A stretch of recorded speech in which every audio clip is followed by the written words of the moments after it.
Hey, welcome back to another episode of Wrenching on Junk. Brought to you by, well, that just ain't right. In this episode, working on a Toyota Matrix. This job is going to save you upwards of $1,000, and it's pretty easy to do. So not too challenging, not too many special tools required. You can get this done yourself and save yourself that $1,000. Hello. Oh, there we go. I got so much junk around here, I'm forced to work out in the yard in the winter. It's nasty. So symptoms, alright, so the car shut off, died. The headlights went really dim, the lights inside went really dim, and then it just shut off. So that tells me that it's an electrical problem, okay? So we got the car here, and we slapped the voltmeter on it, and we see that the battery was charged. I don't know if it still is, 2.65, so that's got lots of juice in it. And then we started up the car and put the leads back on, tested it again, we were getting the exact same number, that 12.6. It had dropped because of the start, so it was down to 12.4, and that tells us that the alternator is not charging. Like we talked about, we tested the battery and then started the car and then see if there was an increase in voltage at the battery. Pretty simple job. So all you do is, test the battery, 12.6, great. Turn the car on, test the leads of the battery again, and it should be higher. It should be somewhere in the range of 13, 14 volts charging, right? So alternator's powering the battery, charging the battery, which is running all your electricals. So it should be quite high once the car is running. We were getting nothing, so here we go, we're working on the alternator now. Now the first thing you want to have a look at is obviously the belt. Make sure that the belt is tight and the alternators, all the connections are in place, which I'll show you guys.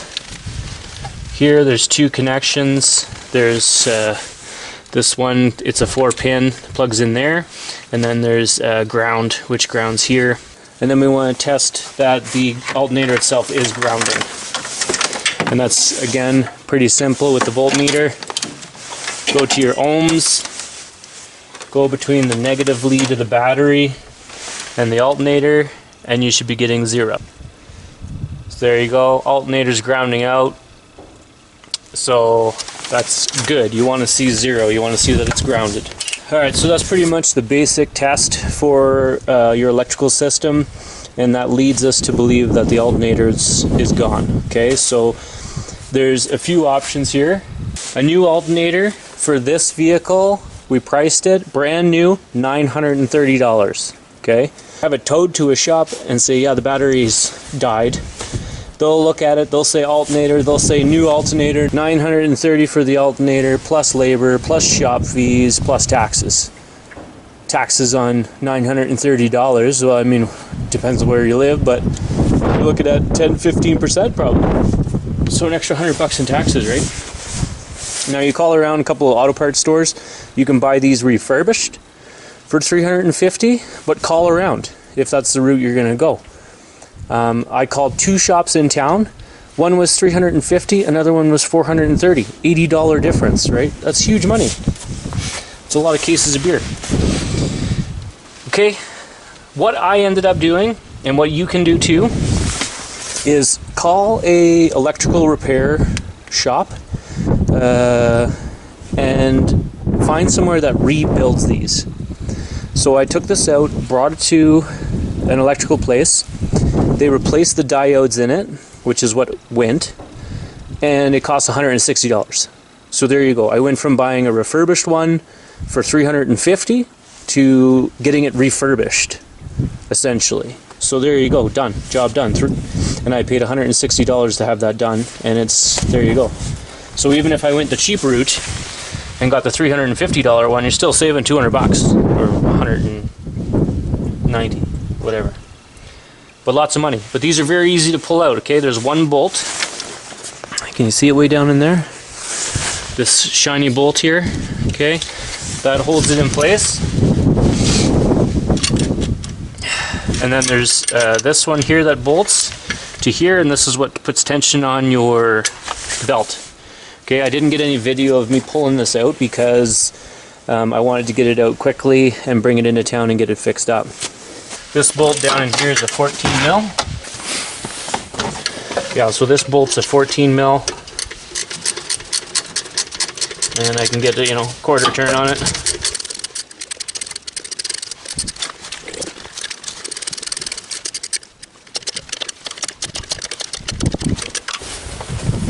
Whew. Yeah, 3,845 quarter turns later. That's in place. Don't snug that up yet, that bottom bolt. What you want to do is get your tensioner in place.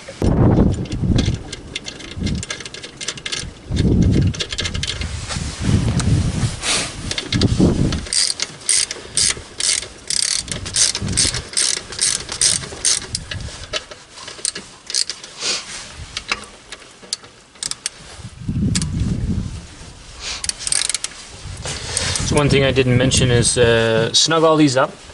This all loosened up when you're taking it out. I had to loosen this bolt back here to loosen up this bracket so I could get the alternator out. So that's no big deal.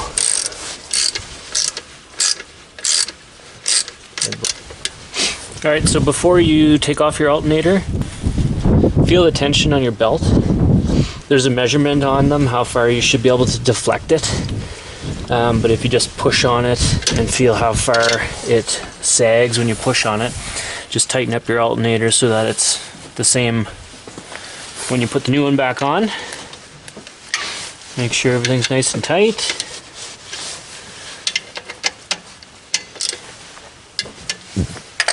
Good. Connections can go back on.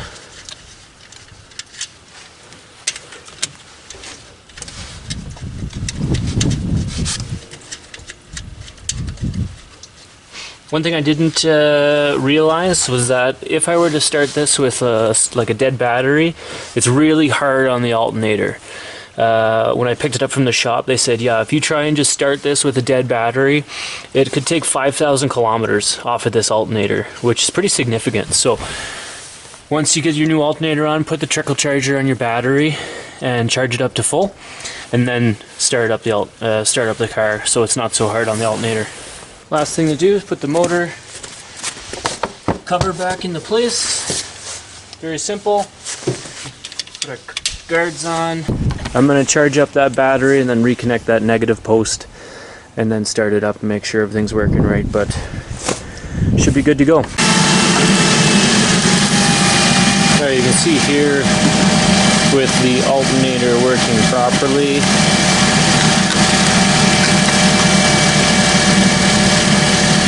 .06, so that's telling me that the alternator is charging. And that's job complete. Alright, so that's an easy job. Next to no tools. I used a 14 mil, a 10 mil, and a 12 mil, so if you got a socket set, you're good to go. I needed to use a screwdriver at one point to pop off the cap, so one screwdriver, and then you can save yourself $1,000. So don't be afraid to, do some research, figure out what's wrong with your car, and then find some YouTube videos to help you out. So I'm Mike, thanks for watching. Don't forget to hit subscribe.